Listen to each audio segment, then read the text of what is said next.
প্রিয় দর্শক, এই মুহূর্তে আমি আছি সিলেটের বিআরটিসি কাউন্টারের সামনে। এখান থেকে আমরা ভোলাগঞ্জের উদ্দেশ্যে যাব। যেই ভোলাগঞ্জ এই সময়ের সবচেয়ে আলোচিত একটি জায়গা।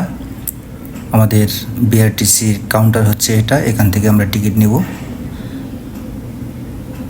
আমরা টিকিট নিচ্ছি আমাদের 6 জনের।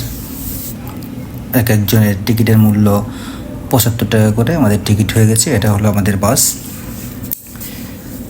এটা দোতলা বাস। এখান থেকেই মূলত ভোলাগঞ্জের উদ্দেশ্যে রওনা দেয়, আর কিছুক্ষণ পরে পরই এই গাড়িগুলো ছাড়ে। তো এটা হচ্ছে একদম সিলেটের মেইন পয়েন্টে। তো আমাদের গাড়ি ছেড়ে দিয়েছে 12টা 15-তে। এখান থেকে যাচ্ছি। এটা হচ্ছে মালনী ছড়া চা বাগান। এই চা বাগানটা অনেক বড় এবং সুন্দর। এখান থেকে যেতে যেতে আপনাদেরকে দেখাবো ভোলাগঞ্জে যাওয়ার যেই সুন্দর সুন্দর স্থানগুলো, সেগুলো দেখতে থাকুন। এবং আমার ভিডিওটি ভালো লাগলে লাইক, কমেন্ট, শেয়ার করবেন। এতে করে আমি আরও ভালো ভালো ভিডিও দিতে পারবো। ভিডিও দেওয়ার জন্য চেষ্টা করব। আপনারা নিশ্চয়ই জানেন যে এই সময়ের সবচেয়ে আলোচিত যেই ঘটনা, সেটা হচ্ছে সিলেটের ভোলাগঞ্জ সাদা পাথর। সেই সাদা পাথর নিয়ে যেই ঘটনার ঘটেছে, সেই সাদা পাথর দেখার জন্য আসলে আমাদের এই ভ্রমণ। তো দেখি কি অবস্থা সেখানকার, পাথর আছে কি নাই। আর যেতে যেতে আমরা দেখতে থাকি এই সিলেটের অপরূপ সৌন্দর্য।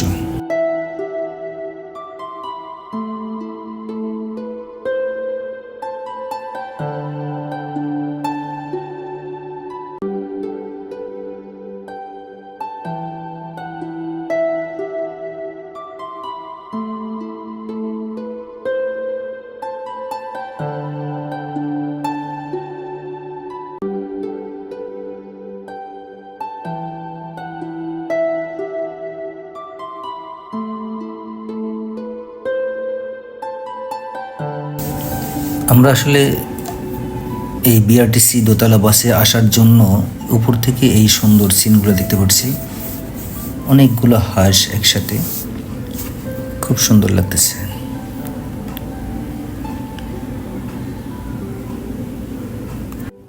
আমরা এখন যেখানে আছি এটা হচ্ছে কোম্পানিগঞ্জ। এই কোম্পানিগঞ্জের ভিতরে আমরা এখন আছি। আর এখানে এই যে মেশিনগুলো দেখতে পাচ্ছেন, এগুলো হচ্ছে পাথর ভাঙার যে মেশিন। ওখান থেকে পাথর এনে এখানে বিভিন্ন সাইজ করা হয় এবং সাইজ করে বিভিন্ন এলাকায় পাঠানো হয়। আসলে এই যে ট্রাক ভরে ভরে নিয়ে যাচ্ছে।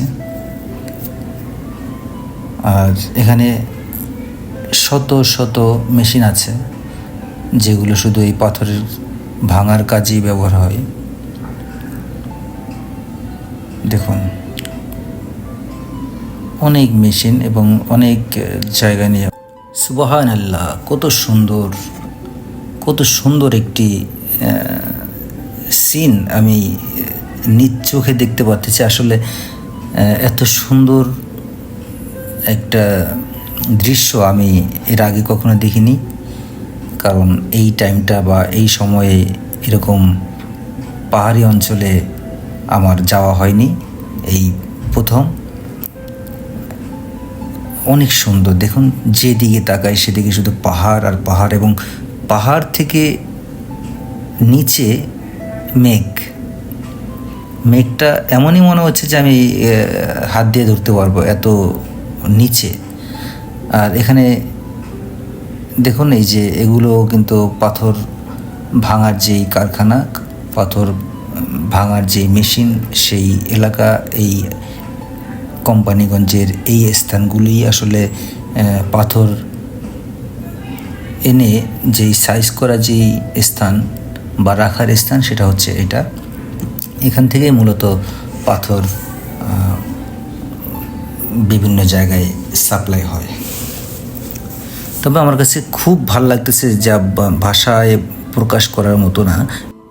আমাদের গন্তব্যে প্রায় চলে এসেছি। আমাদের গাড়ি ছেড়েছিল 12:15-তে। তো এখানে আসতে কত সময় লেগেছে সেটা বলছি। আমরা চলে এসেছি আমাদের গন্তব্যে। তো আমাদের এখানে আসতে সময় লাগলো, এখন বাজে হচ্ছে 12:50। আমাদের গাড়ি ছেড়েছিল 12:15-তে। তো আমাদের সময় লেগেছে 35 মিনিট। এই হচ্ছে এখানকার দৃশ্য। তো আমরা এখন যেখান থেকে বোট ছাড়ে, সেই বোট বা নৌকা যেটা আছে দেখি। আমরা তো জানি না, এখানে ফার্স্ট টাইম। তো দেখি কি আছে এখানে এবং কি দিয়ে ওইখানে যায়। এই হচ্ছে 3 নং গেট। এখানে আরও গেট আছে। আমরা 3 নং গেট দিয়ে যাচ্ছি আমাদের যেই বোট বা নৌকা, দেখি কি আছে। হ্যাঁ, এখানে অনেক ছোট ছোট ট্রলার আছে, যেই ট্রলারগুলো এখান থেকে সাদা পাথর নিয়ে যাবে। তো এখানকার পরিবেশটা আসলে পর্যটন এলাকা হিসেবে যেই রকম থাকা উচিত সেরকম না, খুবই নোংরা এবং অপরিষ্কার। আমাদের বাংলাদেশে অনেক সুন্দর সুন্দর স্থান আছে যেগুলো পরিচর্যা বা পরিচালনা তেমন করে না। এখানে কিন্তু বিদেশি দেশি অনেক মানুষ আসে। আসলে এই জায়গাগুলো আরও সুন্দর করা উচিত। তো এখান থেকে আমরা টিকিট নেব। আমাদের টিকিট এখান থেকে তারা বলতেছে এক একটা নৌকা রিজার্ভ নিতে হবে। আসলে এগুলো রিজার্ভ হচ্ছে 800 টাকা। আপনি 8 জন যেতে পারবেন। আর যদি 2 জনও যান তাও 800 টাকা। 8 জনের বেশি এক একটা বোটে যাওয়া যায় না। তো আমরা টিকিট নিয়ে ফেললাম 800 টাকা। আমরা ছিলাম 6 জন। এখানে এক একটা বোটে 8 জনের বেশি নেয় না। আপনি যদি একাও যান 800 টাকা, আর যদি 8 জন যান তাও 800 টাকা। তবে এখানে যাওয়ার সুবিধা হচ্ছে, যদি সিঙ্গেল হন, যাদের মানুষ কম, তাদের সাথে আপনি শেয়ার করে যেতে পারবেন। তাহলে আপনি কিছু 100-200 টাকা দিতে পারবেন। এই বোটগুলো আমাদের ওখানে নামিয়ে আবার চলে আসবে। আমাদের একটা নাম্বার দিবে, সেই নাম্বারে আমাদের কল দিতে হবে আমাদের কাজ শেষ হয়ে গেলে। তো দেখি, দেখতে দেখতে যাই, দেখি কত সুন্দর। আসলে অনেক সুন্দর, মন চাচ্ছে এখানে নেমে কতক্ষণ সাঁতার কাটি। তবে নতুন জায়গা তো একটু ভয় তো লাগে। আমরা এই বন্ধুরা আছি সবাই একসাথে, সবাই খুব এনজয় করতেছে। হালকা বৃষ্টি ছিল, এখন বৃষ্টি নেই। আসলে রোদ বৃষ্টি সবই আমরা আজকের এই দিনই পেলাম। তো আমার কাছে খুবই ভালো লাগতেছে, তাই একটু ছবি তোলার চেষ্টা করতেছি। ছবির মধ্যে আমার বন্ধু আবার একটু ভিডিও করে ফেললো, তাই দিয়ে দিলাম। আমার পিছনে দেখুন, একদম মাথায় মনে হচ্ছে আমার মেঘ। মানে এত সুন্দর, চোখ জুড়িয়ে যাচ্ছে, মনটা ভরে যাচ্ছে এখানের সৌন্দর্য দেখে। আসলে বাংলাদেশে অনেক সুন্দর জায়গা আছে, না ঘুরলে বোঝা যাবে না। আপনারা যে যখন সময় পাবেন বা সময় বের করে নেবেন কিছু জায়গা ঘোরার জন্য। এই দেখুন, এখানে ভোলাগঞ্জ সাদা পাথর নামে পরিচিত। আমরা অনেক দেখেছি ভিডিওতে, ছবিতে, যে যারা এর আগে এসেছে তারা পাথরের উপরে এই বোটগুলো, ওই পার থেকে আসলে এই বোটগুলো এখানেই যে থামিয়ে রাখতো, সেখানে পাথর ছিল।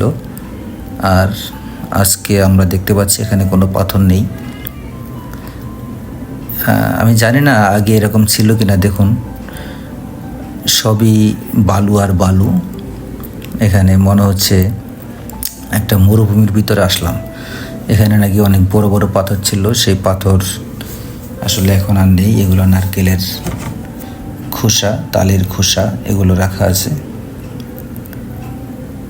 আমরা নেমে অনেক জায়গা হেঁটে তারপরে 0 পয়েন্টের কাছাকাছি গেলাম।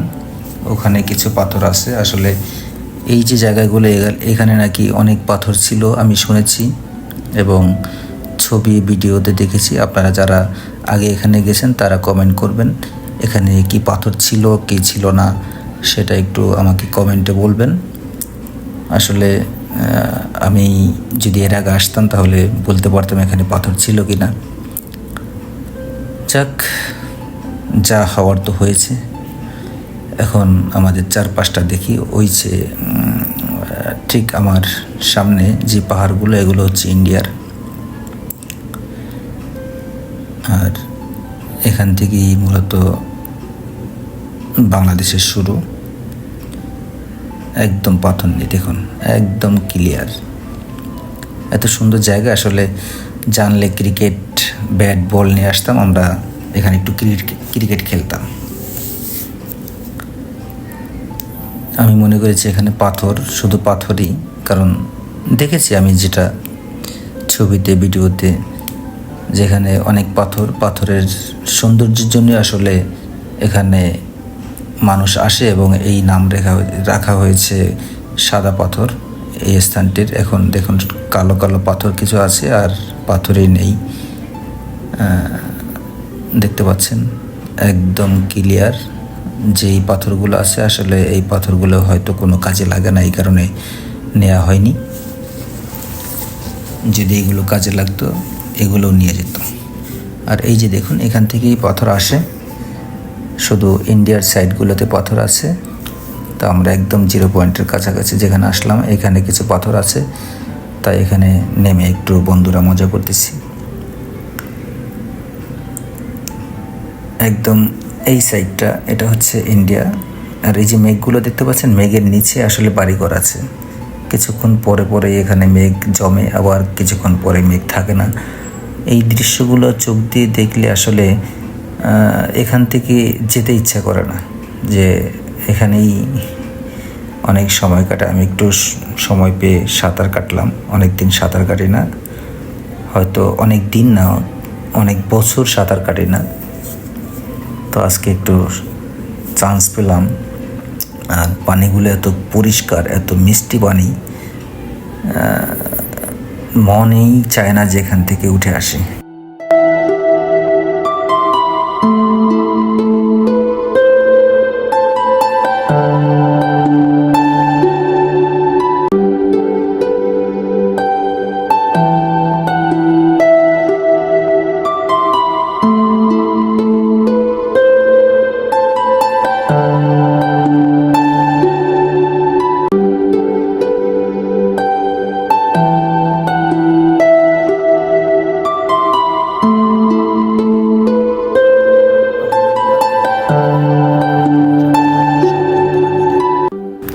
তো আল্লাহ চাইলে আবার কোনো একদিন আসবো।